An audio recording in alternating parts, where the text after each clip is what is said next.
Assalamualaikum warahmatullahi wabarakatuh. Selamat datang di channel Threadline Stories. Kali ini ada sebuah cerita horor di mana ada sepasang suami istri yang berhasil lepas dari pesugihan siluman ular.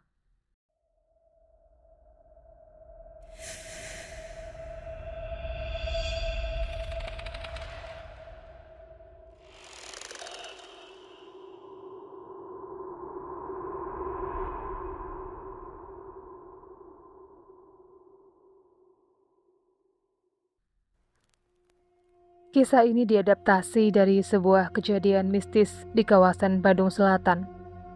Pelaku peristiwa lolos dari perjanjian gaib dengan siluman ular. Namun, apakah yang terjadi selanjutnya? Kehidupan Karta sekarang amat kontras jika dibandingkan dengan 14 tahun silam. Dia kini tergolong orang yang sukses secara materi. Buktinya, rumah mentereng, penggilingan gabah, toko kelontong, plus kendaraan roda 4 ada dalam genggamannya.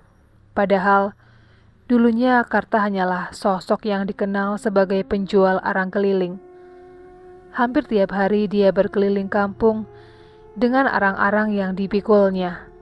Kini, Karta sudah menjadi jutawan. Namun, ada sesuatu yang janggal dalam kehidupan kesehariannya. Karta yang hidup berkecukupan ini sama sekali tidak memiliki anak. Bukan berarti Karta atau istrinya mandul. Anak lelakinya yang semata wayang telah mati mendadak dalam usia remaja 15 tahun silam. Sedangkan 7 anak dari ketiga bini mudanya meninggal tatkala masih balita. Kini, Karta yang telah berusia kepala 5 hidup serumah dengan istri tuanya bernama Suminah. Sementara itu, ketiga istri mudanya satu persatu setiap tahun meninggal dunia tanpa suatu sebab sakit terlebih dahulu. Melihat penampilan keseharian Karta dan Suminah yang kaya raya itu amat bersahaja, bahkan sedikit agak jorok. Pakaian yang dikenakannya amat lusuh dan jarang salin. Bahkan menu makanan mereka tak sebanding dengan jumlah kekayaan yang mereka miliki. Kenyataan yang dialami dan dijalani oleh suami istri Karta yang seakan serba minim selalu menimbulkan pertanyaan.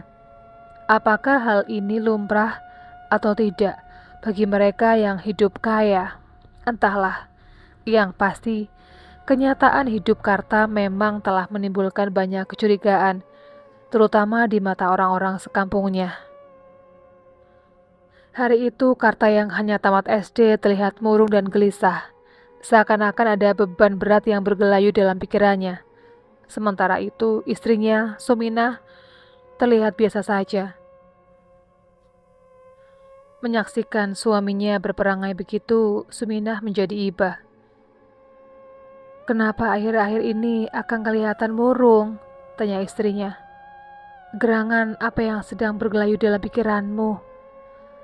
Yang ditanya langsung menatap Suminah seraya mengusap mukanya dengan kedua jari tangan yang sudah mulai keriput. Lantas dia berujar, "Aku amat gelisah, sebab 3 minggu lagi aku harus mempersembahkan tumbal. Akang khawatir bila tumbal tidak didapat, tentu di antara kita harus menjadi gantinya. Tahun kemarin aku sudah menyuruh Akang agar kawin lagi. Kalau bini muda Akang peranakannya subur, tentu sangat membantu, sebab anaknya dapat dijadikan wadal. Ya paling tidak seperti 7 bayi yang keluar dari rahim Karti, Sumini, dan Romplah dulu. Kalau waktunya mendesak, istri muda Akang itu yang akan kita persembahkan," papar Suminah. Karta hanya diam membisu. Tatap matanya kosong memandang lurus ke depan. Apa yang dirisaukan keduanya memang tertuju pada perjanjian yang pernah mereka ikrarkan. Iya, keduanya telah bersekutu dengan siluman ular. Lelembut memberi kekayaan penghuni hutan Tegal Ageng. Sejak 15 tahun yang lalu, Karta dan Suminah sesungguhnya telah berkolaborasi dengan setan. Akibat nafsu dunia terhadap harta dan tak tahan menjalani hidup yang selalu ditempa kemelaratan, mereka telah menempuh jalan sesat itu. Tentu saja, efek dari perbuatan itu sangat besar. Dosa-dosa yang harus dipikul keduanya amat banyak, tak sebanding dengan harta yang dinikmati selama ini. Tambahan pula, perjanjian itu tak dapat disudahi dengan begitu saja. Agaknya hati kecil Karta dan Suminah mulai tergugah. Mereka mulai berangsur menyadari kekeliruan yang telah mereka lakukan selama ini. Dosa-dosa itu begitu jelas terbayang di hadapan mereka. Tambahan pula, keduanya kadang dibayangi wajah-wajah orang yang telah diwadalkan, seolah mereka ingin menuntut balas terhadap kebiadaban itu. Mereka pun kian resah ketika menyadari kalau para tetangganya telah mencium perilaku yang menyimpang yang telah mereka lakukan. Dugaan itu benar adanya. Gunjingan dan cemoohan para tetangga mulai merebak. Tabir pemujaan pesugihan borong itu telah terendus penduduk sekitar. Imbasnya, Karta dan Suminah seolah terkucilkan. Buktinya, penggilingan gabah dan toko kelontong milik mereka mulai dijauhi konsumen. Ini terjadi lantaran penduduk takut dijadikan wadal. Meskipun sepi konsumen, harta Karta sesungguhnya tetap bertambah. Ini terjadi karena setiap malam Selasa dan Jumat, siluman ular itu selalu memberikan banyak uang kepada mereka. Biasanya setelah siluman ular melakukan persetubuhan dengan Karta, maka makhluk halus yang telah berubah wujud menjadi wanita cantik jelita itu selalu meninggalkan sejumlah uang di atas spray tempat keduanya bersetubuh. Seperti malam Selasa pahing itu, sejak petang Karta telah menyiapkan sesaji dalam kamar khusus. Asap dupa mulai mengepul hingga menyelimuti seluruh ruang kamar. Karta duduk bersila menghadap sesaji sambil mulutnya berkomat kamit melafalkan mantra pemanggil iblis. Cukup lama Karta bersemedi. Peluhnya mulai membanjir dan tubuh Karta seolah meliuk-liuk mengikuti irama mantra yang dia gumamkan. Sekitar pukul 11:30 malam, tubuh Karta beringsut ke atas pembaringan. Sementara itu, suasana alam di luar rumahnya kian mencekam. Suara kepak sayap kelelawar bagai membuka tabir akan datangnya makhluk dari alam lain. Gonggongan anjing dari kejauhan bunyinya seolah jelas berada dekat telinga Karta. Semilir angin pun kian bertambah kencang, menjadikan suasana menakutkan. Pantas bila dalam suasana seperti itu, penduduk sekitar emoh berada di luar rumah. Bunyi satwa liar seolah menyerbu rumah Karta, ditambah angin kencang tertuju ke rumah pemuja pesugihan ini. Dari arah belakang rumah Karta, sekonyong-konyong menyeruak seekor ular yang lumayan besarnya. Ular ini tubuhnya menggelosor menuju pintu depan rumah. Anehnya, pintu itu langsung terbuka dan tertutup rapat kembali dengan sendirinya. Lalu ular itu menerobos masuk ke kamar yang sedang ditempati Karta untuk melakukan ritual. Karta yang sejak tadi menunggu siluman ular itu langsung menyambut kedatangannya. Siluman ular yang dalam penglihatan Karta seperti sosok seorang putri berparas jelita langsung mengajak lelaki berkubis itu bersetubuh. Permainan terlarang yang dilakukan oleh kedua jenis makhluk itu berlangsung penuh gelora hingga pukul 3 dini hari. Mereka meliuk dalam tarian setan. Tubuh Karta pun jadi loyo sebab tenaganya terkuras. Akibatnya dia terkulai tanpa sehelai benang pun yang menutup auratnya. Sedangkan di sisi tubuhnya terdapat setumpuk uang.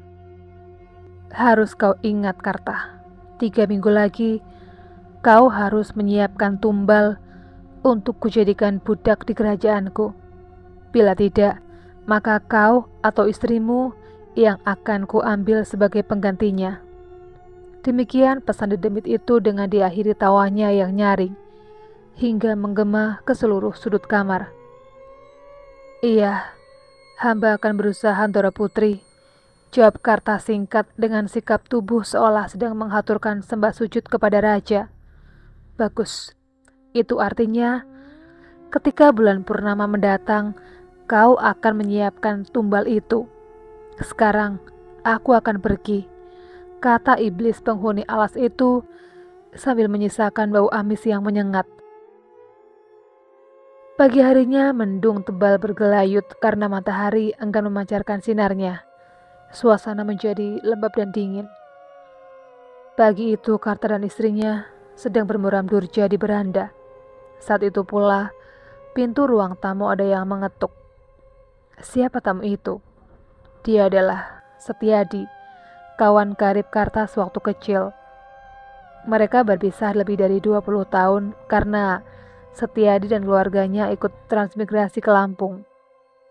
Mereka pun bercengkrama tentang pengalamannya selama ini. Namun, ada pengalaman pribadi Karta yang tak dibukakannya, terutama perihal asal-usul kekayaan yang dimiliki Karta. Tapi lantaran Setiadi cukup berpengalaman dalam masalah gaib, akhirnya pembicaraan Setiadi mulai menggelitik tabir rahasia yang ditutupi Karta. Kang Karta, maaf, sepertinya Akang sedang dirundung bingung. Apa yang Akang risaukan? Padahal hidup berkecukupan, ungkap Setiadi. Yang ditanya tersentak dari lamunannya. Pertanyaan sohibnya itu seakan menusuk relung hati Karta, hingga membuatnya bertambah sedih. Namun lantaran Setiadi telah Karta anggap sebagai saudara kandung, akhirnya Karta membuka rahasia pribadinya. Secara lahiriah, kehidupanku berkecukupan, tapi secara batiniah, aku amat menderita. Aku Karta tanpa bisa melanjutkan kalimatnya. Tenggorokannya seolah tersedak akibat memendam penyesalan mendalam. Jangan kau risaukan perihal tak punya keturunan. Tuhan telah memberimu kesehatan dan kebahagiaan, potong Setiadi. Bukan masalah keturunan yang aku cemaskan, tapi masalah asal-usul harta yang kuperoleh selama ini. Aku harap kamu dapat menyimpan aib besar ini, ujar Karta sambil kedua tangannya menyeka kedua matanya yang tak terasa menitikkan butiran air bening. Maksud Akang? Tanya Setiadi bingung dan tak mengerti. Begini, aku selama ini memuja pesugihan Blorong. Aku telah menyekutukan Tuhan. Mengingat usiaku semakin tua, ingin aku insyaf untuk menjalani hidup yang baru. Biar sisa hidupku akan kujalani dengan bertaubat kepada Gusti Allah, tutur Karta sambil lagi-lagi mengusap air matanya. Allah Maha Pengampun. Meskipun agak sulit untuk melepaskan perjanjian-perjanjian dengan iblis, namun atas izin Allah, bila kita mau berusaha, tentu akan didapat jalan keluarnya. Aku punya kenalan paranormal. Dia bernama Ustadz Zailani, tinggal di Tasikmalaya. Bila Kang setuju, malam Jumat mendatang beliau akan kuundang, jelas Setiadi. Karta merasa sedikit lega mendengar tawaran sahabatnya ini. Sudah barang tentu dia pun menyetujuinya. Singkat cerita, Ustadz Jailani datang ke rumah Karta yang megah itu. Karta pun dengan detil membeberkan perihal kekeliruannya selama ini, dengan disaksikan Suminah dan Setiadi. Lelaki berbaju koko dan berbaju hitam itu menatap Karta dalam-dalam. Dia lantas berkata, "Kamu berdua masih beruntung. Allah telah memberikan rahmat dan hidayah bagi hambanya agar tidak berada dalam kesesatan selamanya." Lantas, lelaki yang janggutnya telah memutih itu menyarankan Karta untuk segera membangun rumah baru di kampung seberang. Rumah itu selanjutnya harus bisa ditempati keluarga Karta sebelum perjanjian dengan dedemit siluman ular. Petunjuk itu pun dilaksanakan Karta. Akhirnya, secara maraton, rumah sederhana itu selesai pengerjaannya. Sesuai anjuran Ustadz Zailani, malam Selasa Kliwon, Karta dan Suminah menempati rumah baru yang hanya berpagar anyaman bambu itu. Maksud Ustadz Zailani menyuruh Karta membangun rumah baru dan menempatinya tak lain dan tak bukan adalah untuk mengelabui siluman ular. Saat pengambilan tumbal itu pun akhirnya tiba. Malam itu, alam seolah telah mengetahui akan adanya huru-hara di kampung halaman Karta. Angin berhembus teramat kencang, ranting pepohonan beradu satu sama lainnya, menyuarakan simfoni keseraman.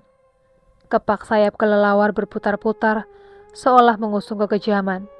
Sedangkan suara lolongan anjing melengking bagaikan jerit kematian. Bulan dan bintang seakan enggan menampakkan diri. Mereka bersembunyi di balik awan hitam, seperti tak sudi menyaksikan peristiwa yang akan terjadi. Para penduduk pun merasa lebih aman bila berada di dalam rumah. Praktis kampung itu seperti desa mati. Langkah selanjutnya, Ustadz Zailani dan Setiadi menempati rumah Karta yang lama. Setiadi berada di kamar tengah, sedangkan Ustadz Zailani menempati kamar yang biasa digunakan ritual oleh Karta. Di dalam kamar, Ustadz berpura-pura tidur lelap dengan ditutupi selimut dari kepala hingga kaki. Dan tepat pukul 12 malam, angin kencang mulai datang. Disusul kemunculan ular besar yang masuk menerobos ruang tamu hingga sampai ke kamar Karta. Menyadari Karta tak menyambut kedatangannya, ular kejadian itu berkata sambil mengibas-ibaskan ekornya tanda marah. "Karta, kau tak menyambut kedatanganku." Ustadz Zailani yang berpura-pura sebagai Karta itu tidak menjawab. Yang ada hanyalah kebisuan. Melihat gelagat ini, secepat kilat, ekor ular itu menyingkap selimut. "Berdebah kau Karta, kau telah mengelabuiku. Rasakan nanti akibatnya." Pekik sang ular begitu melihat kalau ternyata sosok di balik selimut itu bukanlah Karta. Tubuh ular itu berkelojotan, seperti menahan sakit. Melihat kesempatan ini, Ustadz Zailani terus menggerakkan tasbih sambil membaca ayat suci. Ternyata Allah mengabulkan doanya. Cahaya kemerahan mirip bola lampu turun dari angkasa dan persis terjatuh di atas bubungan rumah Karta. Apa yang terjadi? Rumah Karta yang lama itu terbakar. Ustadz Zailani dan Setiadi bergegas keluar. Sedangkan siluman itu tidak dapat menyelamatkan diri karena areal rumah itu telah dipagari secara gaib. Di tengah kobaran api, terdengar jerit kesakitan dari ular siluman yang terbakar. Tiba saatnya iblis laknat itu menerima hukuman akibat perbuatannya. Allahu Akbar, ucap Ustadz Zailani yang tak pernah berhenti memutar tasbihnya. Akhirnya, tubuh ular yang besarnya seperti pohon pinang itu sirna ditelan api. Semenjak kejadian itu, Karta dan istrinya menempati rumah sederhana. Seluruh usaha mereka pun bangkrut. Akhirnya, mereka hidup sangat sederhana. Karena merasa trauma berat terhadap peristiwa itu, menyebabkan Karta menderita penyakit jantung koroner dan Suminah mengalami sakit TBC. Sangat menyedihkan akhir nasib keduanya. Namun sebelum ajal merenggut mereka, keduanya kini masih berkesempatan untuk beribadah kepada Allah Subhanahu wa Ta'ala. Semoga Allah mengampuni dosa-dosa yang telah mereka perbuat. Demikianlah kisah tentang sepasang suami istri yang berhasil lepas setelah puluhan tahun memuja pesugihan siluman ular. Buat kalian yang suka dengan channel ini, jangan lupa untuk menekan tombol subscribe-nya, tekan tombol loncengnya, supaya kalian tidak ketinggalan video terbaru dari channel ini. Assalamualaikum warahmatullahi wabarakatuh.